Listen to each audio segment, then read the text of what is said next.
She didn't know I came home early. She was in the bedroom with the door half shut, and I stood there frozen, not because I was trying to spy, but because I heard something that didn't belong. A man's voice. Low. Measured. Like someone reciting scripture in a funeral home. And then hers. Soft. Slower than usual. Like she was drugged or confessing or both. I didn't breathe. I didn't blink. I just stood there, key still in hand, back against the wall, every muscle in my jaw locked so tight I thought I'd crack a molar. He said, "You don't have to hold it in anymore. Let yourself feel it." And she laughed. This little breathy sound, half cry, half seduction. "And I swear to God," she said, "I feel safe when it's you." I backed out. I walked backward like I was stepping off a cliff in reverse, like maybe if I didn't turn around it wouldn't be real. Out the door. Into the truck. Didn't even close the front door. Left it open like a warning or a goddamn invitation. Sat behind the wheel with my heart pounding in my gums. Like a war drum. Like a countdown. I wanted to go back in. Throw the door open. Drag whoever the fuck he was out by his throat and scream in her face. "You feel safe with him?" But I didn't. Because if I opened that door, I wasn't sure who I'd become. And I've been trying not to be my father. I paid for that therapist. I found him. Vetted him. Booked her first 3 sessions and told her it was okay if she needed help. I said I'd wait. I said I'd be patient. I said I loved her, even if she was broken. And now she's lying in our bed, telling another man she feels safe. You want to know what betrayal smells like? It smells like my steering wheel, sweat from my hands soaking the leather while I sat there thinking if I ever mattered at all. If I was just the sponsor, the chauffeur, the alibi. Or worse, the rehab. And she finally got clean. She made pancakes that morning. Pancakes. With strawberry jam and coffee in my favorite mug. She was smiling. Like someone who slept just fine. Like someone who didn't have another man in her bedroom less than 12 hours ago. I sat at the table watching her reach into the cabinet, pull down plates, hair tied back in that lazy knot she wears when she's home. Her neck had faint marks. Maybe makeup. Maybe fingerprints. "Are you on site again today?" she asked. I said yeah. Voice flat. Stomach in a knot. She nodded. Just nodded, like it was normal. Like me disappearing all day was just part of the routine. Like I wasn't supposed to be home when he was here. I asked, "How was yesterday's session?" She paused. Barely. But I caught it. Her fingers gripped the pan a little too tight, like she was bracing for something. "Tough," she said. "We talked about trust. Childhood stuff." I nodded. She was lying. I didn't know how, but the way her words landed, hollow and too clean, I felt it. In the bathroom, while she brushed her teeth, I grabbed her phone. Yeah, I know how that sounds. But when your gut's screaming and your brain's unraveling, instinct wins over dignity. Unlocked it. Nothing. No messages from him. No record of calls. No emails. Like he didn't exist. Or like she erased him. I checked her search history. Private therapy near me. Unlicensed psychotherapy sessions. Can you record someone without consent? That one stopped me. Record who? Who the fuck are you recording, Claire? That night I told her I was staying in a motel after work. I lied. I parked 3 blocks away and waited. At 9:17 p.m. I saw him. Average height. Black jacket. Bag over his shoulder. She opened the door in 5 seconds. He didn't knock. No clipboard. No bag of files. This wasn't therapy. This was intimacy, packaged in professionalism. She wasn't mine anymore. Not fully. And I was just beginning to realize I might have never had her at all. I stayed outside the house the whole night. Didn't sleep. Didn't blink much. Just sat in my truck with the seat all the way back, watching that second-floor bedroom light flicker like a heartbeat. At 2:36 a.m., it went off. A minute later, the front door opened. He left. Calm. Confident. Jacket half-zipped, like he wasn't sneaking out, like he belonged there. And the worst part? She walked him out. Barefoot. Hoodie draped around her like she was cold, or pretending to be. She smiled at him. Smiled. And he reached out, touched her chin. Not her hand. Not her shoulder. Her chin.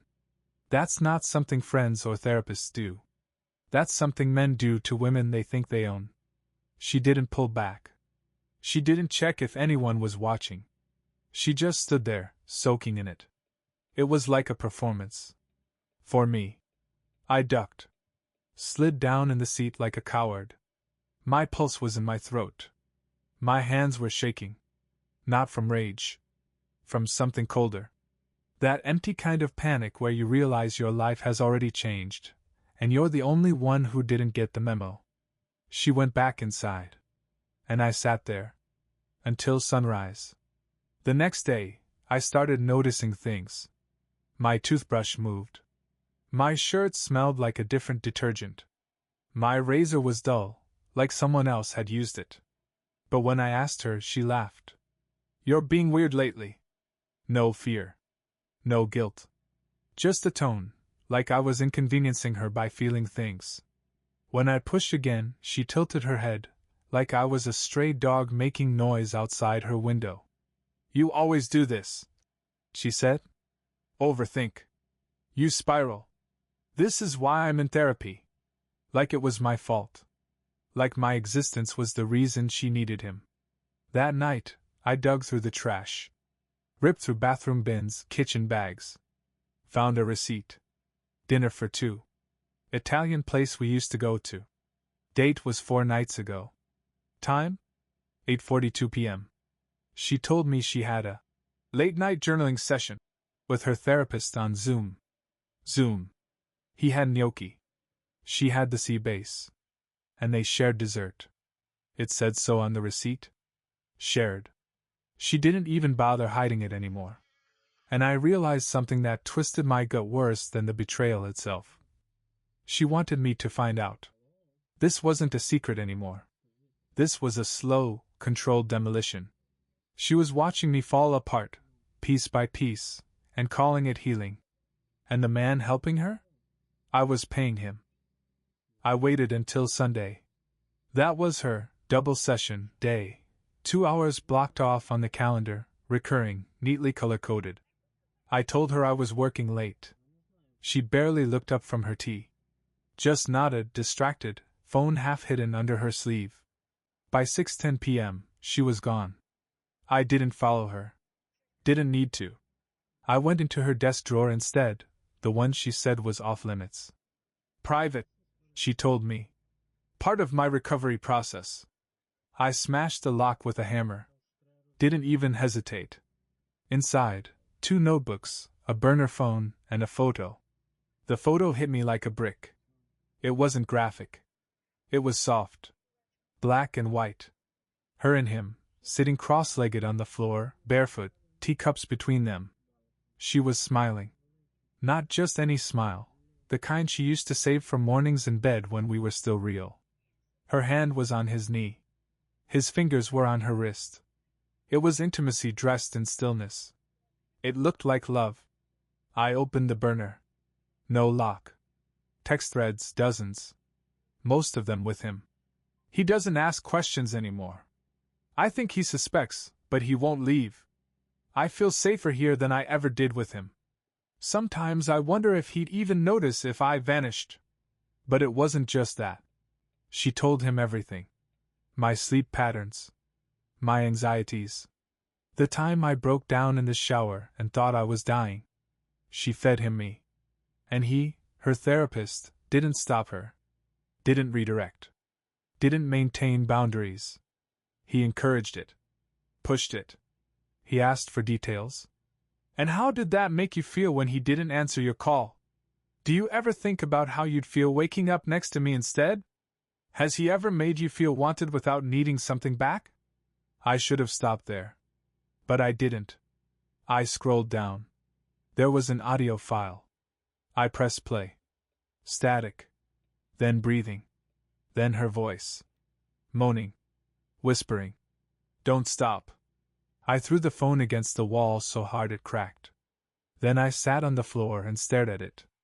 Because I finally understood something that made me nauseous. It wasn't just cheating. It wasn't just lying. It was therapy. It was a process. Planned. Nurtured. Documented. He wasn't the affair. He was the project. And I was the control variable. The failure. The case study. She was learning to live without me. With his help. And the whole time, I kept paying the bill. It was raining when I showed up. Of course it was. This shit always happens in the rain, the kind that makes streetlights look like dying stars and windshields like confessionals. Her car was in the driveway. His too.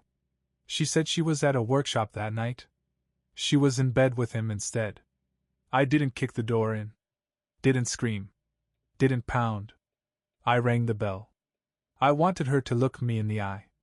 I wanted her to choose. No answer. I rang again. I saw movement through the front window. Her silhouette, a blur crossing the hallway. Another figure behind her. Him. I rang again. She opened the door, barefoot in leggings and a loose t-shirt I didn't recognize. Hair damp. No bra. Her pupils shrunk the second she saw me. Like fear? No. Like inconvenience. What are you doing here? She said it like I was early for a dentist appointment. Like I was a stranger who knocked on the wrong door. Where is he? I asked. She didn't flinch. Just crossed her arms. You're scaring me. That line. That tone. The one they use when they've already rewritten the story, when they're the victim and you're the unstable ghost clinging to a script that's been burned. I know everything, I said. The photos. The recordings. The burner. Your little fucking memoir about my breakdowns. Nothing. Not a gasp. Not a denial. She blinked slowly, like something detached. You need help, she said. And then he stepped into view. Wearing one of my old flannels. The fucking nerve. He didn't say a word. Just stood there. Looking calm. Calculated. Like a doctor explaining to a patient why their pain was imaginary. I lost it. I don't remember the swing, just the feel of my knuckles against jaw, and the sound, that wet crack that doesn't come from movies. He dropped. She screamed. Not his name. Mine. Stop it! What are you doing? What the hell is wrong with you? She dropped to the floor beside him, cradling his head. Like I was the monster. Like he was the one bleeding because he tried to help. Blood pooled under his ear, seeping into the hardwood like ink. Dark. Too dark. I didn't know blood could look that black. I backed up. Breathing hard. She didn't look up. She just kept whispering his name. Over and over. Like a prayer. Like I was already gone. I walked out into the rain. Didn't run. Didn't drive. Just walked. I didn't know where I was going. I just knew I wasn't welcome in my own life anymore. He lived. Stitches. Concussion. Hairline fracture in the jaw. Cops called it mutual aggression, no charges for now. They said I was lucky? That's what they said? I didn't feel lucky. I stayed in a motel. $30 a night. Mold on the ceiling, carpet damp near the bathroom. No toothpaste. I didn't care. She didn't call. Didn't text. Didn't ask if I was alive. But 3 days later he did. He messaged from a private number. Just said, "You deserve to know the truth." We met at a cafe. Neutral ground. He came alone, neck bruised, jaw stiff, bandage peeking from under his collar. He ordered chamomile tea. I didn't order shit. Just sat there, fists balled under the table. He didn't apologize. Didn't even pretend to. He just looked at me and said, "I didn't break her. You left her broken." I laughed. Out loud. People stared. I didn't care. You fucked my girlfriend under the title of healing, and now you're gonna blame me? He nodded. Calm. Like I was just now catching up. She came to me hollow. Everything she said about you, she wasn't lying. Then he leaned forward. Slow. Intentional. But the difference between us? I listened. I didn't try to fix her. I didn't make her shame about me. I stared at him. No words. Just rage. Grief. Shame. He wiped his mouth with a napkin and stood. You wanted her to be whole so you could love her in peace. I took her as she was. That's why I won. I didn't follow him out. I just sat there, heart crawling up my throat, head buzzing like it was full of bees. He was right. Not about the love. Not about being better. But about the war. I'd been trying to fix something she didn't want fixed. He just accepted the wreckage. And maybe that's what she needed all along. Not a partner. A mirror. A reflection of her worst self that said, "You're fine like this." And I hated him for it. But I hated myself more. Because I saw it now. All of it. And seeing hurts worse than any betrayal ever could. I went back to the house one last time. Not to scream. Not to fight. To see. To finally see it. Without the need to win. Without the stories I used to tell myself. I used my key. She hadn't changed the locks. That almost hurt more than if she had. The place felt smaller. Not messier. Just different. Like someone rearranged it to forget me. Her stuff was still there. But mine? Tucked into a single box in the hallway. Labeled in neat sharpet. His. Like I was some chapter she had filed away. She was in the kitchen. Didn't flinch when she saw me. Didn't ask how I got in. She just looked at me with the calm of someone who'd already cried every tear they had. Thought you might come, she said. I nodded. Didn't speak. She poured herself coffee. Offered none to me. I watched her sip. I watched the way her hands didn't shake anymore. The way her shoulders stayed relaxed. She used to flinch when I walked in a room. Now I was just background noise. I read the text, I said. I know, she said. You let him record you. She looked at me. Held it. Do you want to ask why? I shook my head. I already know. Because it wasn't about love. Or even about him. It was about getting out. I used to think I was her anchor. Her shelter. But I was a roof over her head during a storm she didn't want to survive. She didn't want comfort. She wanted collapse. And I wouldn't let her. I asked her once why she stopped talking to me in bed. Why she always turned her back when we slept. She said she felt suffocated. Like every silence between us was a test she was failing. I thought I was giving her space. Turns out I was building a prison and calling it safety. And when he showed up, the man with the soft voice, the therapy, the rules that bent around her grief. He didn't rescue her. He just sat in the cell with her and said, "You don't have to leave. Just don't invite the guard back." I stood there for a long time, watching her wash her cup. It was so fucking normal. "You were the love of my life," I said. She didn't turn around. "I know," she said. Then, "You were never the villain. You were just the wrong kind of gentle." And somehow, that was worse than being hated. I didn't take the box. Didn't need anything from it. It was full of shirts I didn't wear anymore and memories I didn't want. Let her throw it out. Or keep it. Or burn it. I stood in the doorway for a second. Not waiting for her to stop me. Not hoping. Just remembering. That same threshold where she used to kiss me goodnight. Where I once came home and found her asleep on the stairs, waiting.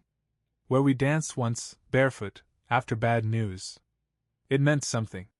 Now it was just wood and chipped paint. I didn't say goodbye. I just left.